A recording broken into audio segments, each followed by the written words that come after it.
सन 11 हिजरी इमाम हसन अलैहिस्सलाम देखते हैं कि उनकी वालिदा उनके बाबा को बुलाती है और वसीयत करती है, ऐ अली, मैंने अपने बाबा से सुना था कि मेरा हुसैन करबला के मैदान में 3 दिन का भूखा प्यासा बेजुर्म खता कत्ल किया जाएगा। अली, ना उस वक्त तुम होगे, ना मैं होंगी, ना हसन होगा, मेरे हुसैन की नुसरत कोई नहीं करेगा। बस ये सुनना था। इमाम हसन अलैहिस्सलाम ने अपने आप से वादा कर लिया कि अल्लाह ने मुझे बेटा अता किया तो मैं करबला के लिए सौगात रखूंगा, अपने भाई हुसैन पे कुर्बान करूंगा। वक्त गुजरा, इमाम अली अलैहिस्सलाम ने यमन की शहजादी सलमा से इमाम हसन का निकाह करवाया और उस बीवी का नाम फरवाह रखा। अल्लाह ने इमाम हसन की दुआ सुनी और नवासाए रसूल को एक फूल जैसा बच्चा अता किया, जिसको जमाना आज भी कासिम इब्ने हसन कहता है। वक्त गुजरता रहा, जब अहल बैत के दुश्मनों ने इमाम हसन को जहर दिया, इमाम हसन बिस्तर शहादत पे आए, नन्हे से कासिम को बुलाते हैं और अपनी बीवी फरवाह को तलब करते हैं और फरमाते हैं, ऐ फरवाह, मेरा भाई हुसैन मुझसे बेपनाह प्यार करता है। मुझे पता है कि अन करीब हुसैन पे ऐसा वक्त आएगा जब हुसैन का पूरा जमाना दुश्मन बन जाएगा।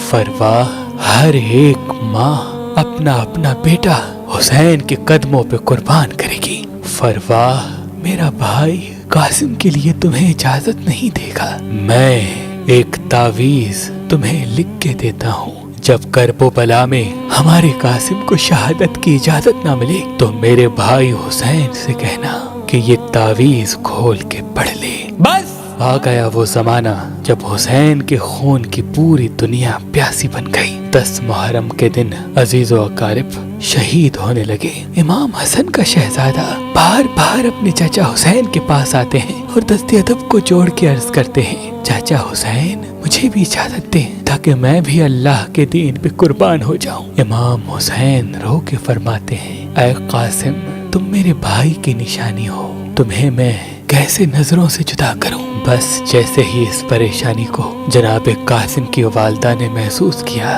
तो कासिम को बुलाया और कहा, ऐ कासिम, तुम्हारे बाजू पे एक तावीज बंधा है, उस तावीज को खोलो।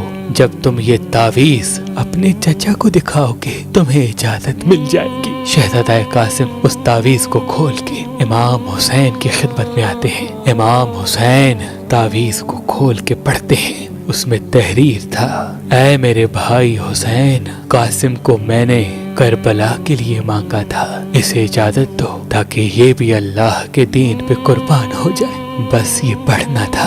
इमाम हुसैन शहजादा कासिम का चेहरा चूमते हैं और फरमाते हैं, जाओ कासिम, अल्लाह के दीन पे कुर्बान हो जाओ। बस अली का शेर अली बन के मैदान में आया। फौजी अश्किया लरजने लगी, लश्कर यजीद के बड़े बड़े बहादुर फिन्नार होने लगे। इतने में किसी ने कहा कि आज तक अली के खानदान से कोई जीत सका है, आओ मिलके हमला करते हैं। बस एक तरफ हजारों की फौज थी और एक तरफ हसन का वो नन्हा शहजादा। किसी ने तीर चलाए, किसी ने नेज़े फेंके। हसन का शहजादा घोड़े की जीन से जमीन पे आ गया। बस घोड़ों के बीच में जैसे ही हसन का लाल गिरा, मशरिक के घोड़े मगरिब को जाते हैं, मगरिब के घोड़े मशरिक को जाते हैं। उन घोड़ों की टापों में पामाल हो गया हसन का शहजादा। बस आवाज आई, चचा हुसैन। बस इमाम हुसैन जुल्फ़िकार लेके मैदान में आए। इमाम हुसैन को देखना था। फौजी अश्किया भाग गई। इमाम हुसैन जैसे ही मैदान पहुंचे, कासिम को ढूंढा,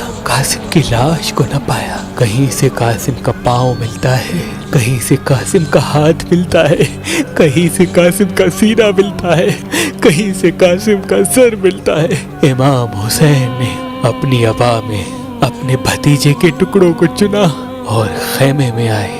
बीबी फरवा ने कहा, ऐ वक्त के इमाम, बताएं मेरा शहजादा कैसे कुर्बान हुआ। इमाम हुसैन ने इन्ना लिल्लाहि व इन्ना इलैहि राजिऊन पढ़ा और अपनी अबा खोल के दिखाई कि फरवाह, करबला में तुम्हारे कासिम की कुर्बानी तारीख याद रखेगी, سب کے جسم کو تو مجھے اٹھانا پڑا، لیکن تمہارے بیٹے کی لاش میں نے کربلا کی زمین سے ایسے چنی ہے جیسے کوئی باغبان باغ سے پھول چنتا ہے۔